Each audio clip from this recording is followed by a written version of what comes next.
সরাসরি ব্যারিকেড ভেঙে তারা এগোতে চাইছেন এবং তারা ব্যারিকেড ভাঙার চেষ্টা করছেন এবং একেবারে এনবিতে চূড়ান্ত এখন দেখা যাচ্ছে যে উত্তেজনার পরিস্থিতি এবং লাল পতাকা হাতে পুলিশের সঙ্গে দফায় দফায় দেখছি উত্তেজনার পরিস্থিতি।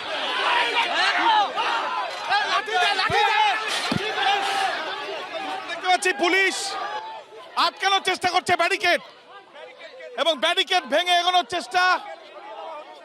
সম্পূর্ণভাবে চূড়ান্ত উত্তেজনার পরিস্থিতি তৈরি হয়েছে এডিবির সামনে। আমরা দেখছি যে ইতিমধ্যে ধস্তাধস্তির পরিস্থিতি পুলিশের সঙ্গে এবং ব্যারিকেড ভেঙে ইতিমধ্যে কিন্তু দেখা যাচ্ছে ব্যারিকেড ভেঙে এগোনোর প্রক্রিয়া শুরু করা হচ্ছে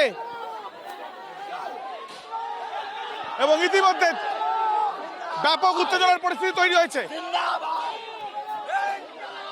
এবং এই যে ব্যাপক উত্তেজনার পরিস্থিতি ধস্তাধস্তি পুলিশের সাথে এবং বলতে বলতে ব্যারিকেড ভেঙে গেছে ইতিমধ্যে দেখা যাচ্ছে সরাসরি সেই ছবি আমরা দেখছি যাদবপুর এইচপির সামনে উত্তেজনা। ব্যারিকেড ভেঙে বাম ছাত্র সংগঠনের তরফ থেকে তাদের সঙ্গে পুলিশের ধস্তাধস্তি এবং ধস্তাধস্তির পরিস্থিতি এমন জায়গায় গিয়ে পৌঁছেছে যে ব্যারিকেড ভেঙে গেছে।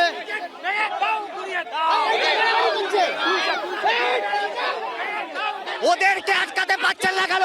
গুন্ডাদেরকে আটকাতে পারছেন না? ছাত্রদের গায়ে হাত দিচ্ছেন, ছাত্রদের গায়ে হাত দিচ্ছেন আর গুন্ডাদেরকে আটকাতে পারছেন না। হ্যাঁ, ওদেরকে আটকা লাগে। এটা কে? বিজেপি কে? নাম কি আছে? নাম কি?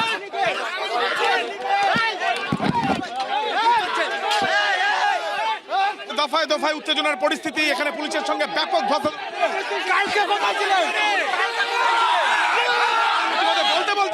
বলতে পুলিশ কিন্তু এগিয়ে আসছে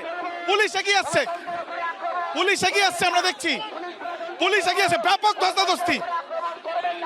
ব্যাপক ধস্তাধস্তির পরিস্থিতি তৈরি হয়েছে যাদবপুর এইচপিতে। পুলিশ কিন্তু দেখা যাচ্ছে দেবাঞ্জন আমরা দেখতে পাচ্ছি পুলিশ কিন্তু ইতিমধ্যে দীপশিতা ধরকে আমরা দেখছি আটকানোর চেষ্টা করছেন। আমরা দেখতে পাচ্ছি ব্যাপক ধস্তাধস্তির পরিস্থিতি। পুলিশ এগিয়ে এলো, বাম ছাত্র যারা রয়েছে তাদেরকে কিন্তু এক প্রকার পুলিশ ধাক্কা মেরে ওদের জিজ্ঞেস করুন, মহিলা পুলিশ এখানে আছে, একটা মহিলা পুলিশ কিসের জন্য লাঠিচার্জ করছেন? কিসের জন্য? এই যে এই সিলটা দেখছো না, এই সিলটা আসলে শুভেন্দুকে রক্ষা করার সিল। এই সিলটা আসলে এবিভিপিকে রক্ষা করার সিল। কালকে রাত্রিরে যখন বিজেপির গুন্ডারা এখানকার বিজেপি বিধায়িকার নেতৃত্বে আগুন লাগাচ্ছিল যাদবপুরে, তখন এরা ঘুমোচ্ছিল। পুলিশের সঙ্গে ব্যাপক ধস্তাধস্তির পরিস্থিতি এবং অনেকেই অবস্থান করার জন্য বসে পড়ছেন। তাদেরকে ঠেলে এইচবির ভেতরে তাদেরকে ভেতরে ঢুকিয়ে দেওয়া হচ্ছে এই গলির ভেতরে। দফায় দফায় উত্তেজনার পরিস্থিতি হয়ে রয়েছে এবং বলতে আমরা দেখছি আহত হয়েছেন একজন গুরুতর আহত হয়েছেন।